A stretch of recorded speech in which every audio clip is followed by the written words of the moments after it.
CM Yadav blogs में आप लोगों का स्वागत है। ये है हम चार दोस्त, चारों अलग प्रोफेशन के हैं, लेकिन गाड़ी चलाना और घूमना हमें जोड़े रखता है। हम लोग निकल चुके हैं 1 मिलियन सब्सक्राइबर के इस जर्नी पे, लेकिन अभी सब्सक्राइबर 500 भी नहीं हुए हैं। तो आप लोग हमें सपोर्ट करिए, सब्सक्राइब करिए और बने रहिए हमारे जर्नी में। मेरा नाम राज है और मैं इनका फैन हूँ। विचार कर लीजिए कि एसी कैसा काम कर रहा है और माहौल देखिए बाहर का। आज डे 5 है हमारा। डेंटिंग तो हो गया है, लेकिन हम लोग अब सोच रहे हैं कि पेंटिंग करने से पहले इसका एसी को सही कर लिया जाए। और एसी में समस्या ये है कि खड़ा में कूलिंग करता है और चलने पे फिर कूलिंग चला जाता है। लेकिन सच बात ये है कि खड़ा में भी कूलिंग नहीं कर रहा है। जैसे कूलर में होता है ना, पानी डाल देते हैं हम लोग, फिर थोड़ा देर ठंडा करता है, वैसा ही कहानी है। ये एसी वाला कूलिंग तो बिल्कुल भी नहीं है। तो आज का दिन भी बेकार गया है। यहाँ पर सारे मैकेनिक मैदान में गाड़ी लगा लिए थे, कल वापस घर ले आए थे। कुछ ऐसा मतलब डेंटिंग हुआ है हर जगह। तो चलिए इसको लेके निकलते हैं। और आज है हमारा डे 6। तो आज इसका काम करते हैं। एसी का ही काम अभी कंटिन्यू हो रहा है। देखिए गाड़ी हम लोग यहाँ छोड़ के जा रहे हैं। टाटा सर्विस सेंटर है, बताते हैं क्यों। सर्विस सेंटर हम लोग आए तो क्या हुआ? तो बाहर में प्राइवेट मैकेनिक लोग के पास हम लोग गए थे जी। तो जो हम लोग का टाटा टियागो में करीब 2 साल से एसी का प्रॉब्लम था, तो उसका कोई सॉल्यूशन बाहर निकला नहीं, ना कोई उसका बीमारी पकड़ पा रहा था। तो लास्ट में फाइनली सर्विस सेंटर में आके दिए हम लोग। और यहाँ रिस्पॉन्स बहुत अच्छा लगा जो उन लोग प्रॉब्लम के बारे में बताया। यहाँ तो अभी तो इन लोग डायग्नोज करेंगे, 2 दिन का टाइम लिए हैं। लेकिन एक चीज़ इन लोग बताएं कि कंप्रेसर आपका सही है, जो भी प्रॉब्लम है कूलिंग कॉइल के डिपार्टमेंट सही है। हाँ, बाकी अब डायग्नोज के बाद पता चलेगा कि क्या प्रॉब्लम है। बहुत अच्छा चीज़ पता चला। इन लोग के पास जो थर्मामीटर होता है उससे पता चला कि गाड़ी जो है 22 से नीचे नहीं जा रहा है कूलिंग, जो डायरेक्ट वेंट से जो थ्रो आ रहा था। और होना चाहिए कम से कम 10-12, तब जाके गाड़ी में माहौल बनेगा। तो सोचिए जब 10 डिग्री का तापमान का जब अंतर आ रहा है वेंट से, तो इसका मतलब है कि कहाँ से मज़ा देगा। वही 10 डिग्री अगर गिर जाता तो शायद अंदर मज़ा देता ट्रिप करने के बाद भी। तो इनका कहना है कि जो चिलिंग पाइप है जो कंप्रेसर से आ रहा है वो पूरा कूल है, मतलब कंप्रेसर सही है। कल हम लोग चेक भी करवाए थे बाहर, तो ब्लैकनेस जो है वो नहीं आ रहा था। कंप्रेसर सही है। अब ये लोग बोले हैं कि कूलिंग कॉइल, थर्मामीटर, थर्मिस्टर जो सेंसर होता है, और प्रेशर वाल्व, प्रेशर स्विच और एक्सपेंशन वाल्व। अच्छा, एक चेक इंजन का भी कुछ आ रहा था। नहीं, वो तो खड़ा गाड़ी में स्लेटर देने से वो चेक इंजन का लाइट आ जाता है। तो कुछ बता रहे थे। तो दे दिए हैं गाड़ी। अब खर्च के बारे में बात करते हैं। तो जो इन लोग का जो सर्विस चार्ज होता है वो 3 से 4 हज़ार रुपया तो एकदम फिक्स है कि लगना ही लगना है। हम लोग अंदर दे दिए, मतलब 4 हज़ार रुपया का बिल बन गया। लेकिन इससे ये है कि यहाँ पे ये होगा कि जैसे बाहर में आदमी समझाए कि चलो कंप्रेसर ख़राब है, तो हम लोग चुपचाप जाते हैं, 12-13 हज़ार का कंप्रेसर लेते हैं और लगा लेते हैं। तो उससे एक ये रिस्क होता कि लगाने के बाद भी सॉल्यूशन नहीं निकलता, तो पैसा बर्बाद। और यहाँ पे ये फ़ायदा होगा कि एक्यूरेट जो प्रॉब्लम है वही सामान बदलेगा। क्योंकि 50-50 में तो आदमी रहेगा नहीं कि बदलवाएं ठीक होगा कि नहीं होगा पैसा लगने के बाद भी। तो ये फ़र्क है। तो 4 हज़ार रुपया तो सर्विस कॉस्ट जाएगा, 3 से 4 हज़ार। बाकी कूलिंग कॉइल 4 हज़ार का आता है, प्रेशर स्विच है 1000-1500 रुपया का, और थर्मिस्टर जो सेंसर है वो भी 1000 रुपये से ऊपर ही का है। मोटा मोटी अगर तीनों चीज़ें लोग बदल देते हैं तो 6 हज़ार रुपये का सामान, 4 हज़ार रुपया सर्विस कॉस्ट, 10 हज़ार रुपये का तो खर्च आना है। लेकिन अगर कोई छोटा मोटा बीमारी पकड़ा जाता है तो अंदर 5 हज़ार भी नहीं पड़ सकते। तो मतलब 5 से 10 हज़ार के बीच का खर्च जो है कि आना है। लेकिन ठंडा करके देगा ये लोग। थर्मामीटर में 12-10 दिखा के देगा। टेम्पो में आ गए हैं गाड़ी लेके। गाड़ी देके टेम्पो से घर। टेम्परेचर भी हो रहा है 40 डिग्री।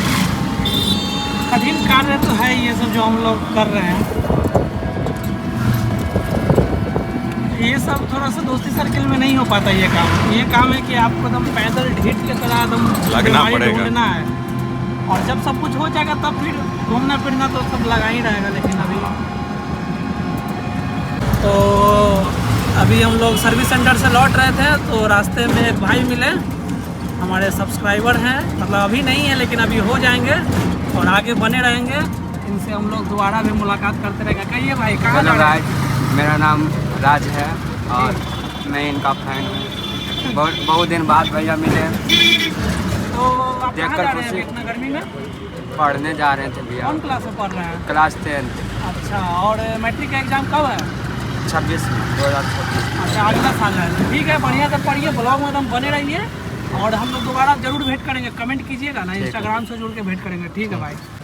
तो आज है डे 7, सर्विस सेंटर में गाड़ी दे चुके हैं इसी के लिए। 2 दिन बोला था, आज तीसरा दिन है कहीं ना कहीं। तो सर्विस सेंटर में 2 दिन का टाइम तो मांगा था, लेकिन 2 दिन के बाद भी रिस्पांस नहीं है कि बना होगा।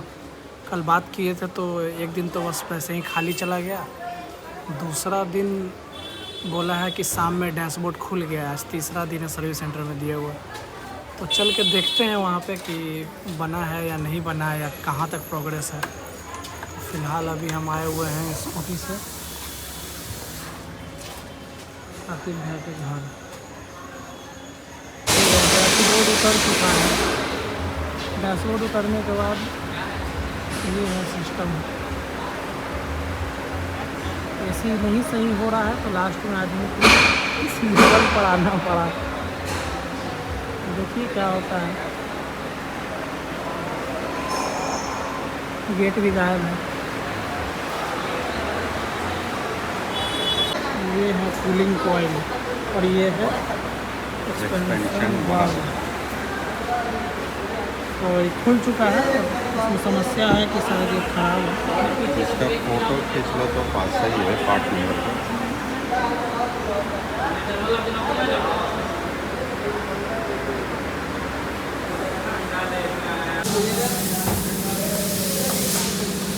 ये आतिफ भैया को आज 7th डे है बाहर रोड पे। तो क्या प्रोग्रेस हुआ आज का? तो सर्विस सेंटर में काम चालू हो गया है। तो सारा तो कूलिंग कॉइल वगैरह बोला है कि कूलिंग कॉइल से दिक्कत है, तो सारा सेंसर एसी का और कूलिंग कॉइल चेंज होगा। तो उसके बाद देखते हैं कि सक्सेस होता है कि नहीं। उम्मीद है कि सक्सेस हो जाएगा। धूप तो ज़बरदस्त है और आज है 8वां दिन और फिर से हम लोग स्कूटी से निकल गए हैं अपने जर्नी पे और हमारे साथी नहीं मिल रहा है। देखते हैं कहाँ। देखिए साथी, इसको बताइए कि आज तक का क्या अपडेट है और अभी हम लोग कहाँ जा रहे हैं। तो हम लोग को इस सर्विस सेंटर में बताया गया कि एसी का पूरा सिस्टम ही चेंज करना पड़ेगा। वाह, मतलब सब कुछ, cooling coil, sensor, condenser, cooling मतलब कंप्रेसर भी। जब वही है कि जब पूरा सिस्टम ही चेंज करना है तो उसका तो सर्विस सेंटर में तो एक्स्ट्रा वो तो टाटा का पूरा प्रोडक्ट लगाएगा, प्लस टाटा का अपना जीएसटी बिल, सर्विस कॉस्ट, तो हमको लगता है कि बिल भागेगा 25+। जी, डाउट तो है हम लोग को। तो इसलिए वही देख रहे हैं कि अगर बाहर में भी हम लोग पार्ट्स लेके अपने से भी इंस्टॉलेशन करवा सकते हैं किसी अच्छे जगह, तो वहाँ कुछ खर्चा बचेगा। जी, देखेंगे कितने का डिफरेंस आ रहा है। सब चल के पता चलेगा अभी। हाँ, आ चुके हैं सर्विस सेंटर। हीटर वगैरह सब निकला हुआ। जी, सब कुछ निकला हुआ। निकॉन का स्क्रीन भी कहीं होगा। चलो देखा जाए। ये देखिए कैसा गाड़ी मिला है। ये है टियागो ही है, नया टियागो है, मतलब कल परसों का निकला हुआ है।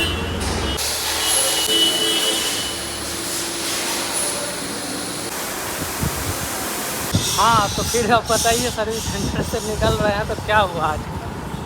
सर्विस सेंटर में जितना एसी से related cooling coil, condenser, compressor plus सारा पाइपलाइन, ये सारा चीज़ बोला सर्विस सेंटर में चेंज करने का, जिसका सिर्फ पार्ट्स का कॉस्टिंग आ रहा था 42,000, 42,000 प्लस लेबर वगैरह लेके 56,000।